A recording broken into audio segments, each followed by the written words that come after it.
सुवर्णपुर जिला जातीय ग्रामीण स्वास्थ्य मिशन विभागर कर्मचारी कार्य अवहेला एने विभागीय मुख्य और जिला स्वास्थ्य अधिकारी विरुद्ध में दृढ़ कार्यानुष्ठान नेबाकू दाबी जोर धरी। जिलापाल अभियोग शुणाणी शिविर में सहरर स्वेच्छासेवी माने लिखित भावे एपरी गुरुतर अभियोग करिसेंती। एने आगुकू कार्यानुष्ठान ग्रहण करा न गले आंदोलन करबा पई चेतावनी देइछंती स्वेच्छासेवी स्वरूप महापात्र।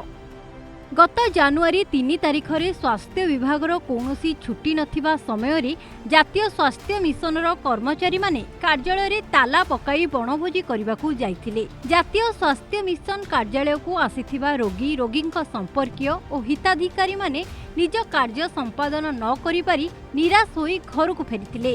घटना जना पड़िबा परे स्वेच्छासेवी माने एने जिला मुख्य चिकित्सा अधिकारी दृष्टि आकर्षण करथिले।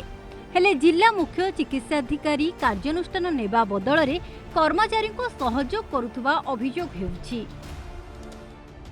एहारी भितरे 2 मास बीती जाइथिले मध्य सरकारी कार्य रे अवहेला प्रदर्शन करिथिबा कर्मचारी विरुद्ध में कौनसी कार्यानुष्ठान निया जाय नाही। जरूरी सेवारे एभली अवहेला करी बनभोजी रे जोग देइथिबा कर्मचारी और चिकित्सालयर अधिकारी विरुद्ध में दृढ़ कार्यानुष्ठान ग्रहण करी सही दिनर दरमा को रेडक्रॉस पांठी को देबाकू जिलापाल को निवेदन करिसेंती स्वेच्छासेवी माने। सुवर्णपुरु प्रकाश चंद्र बेबर्ता रिपोर्ट ओडिशा संवाद।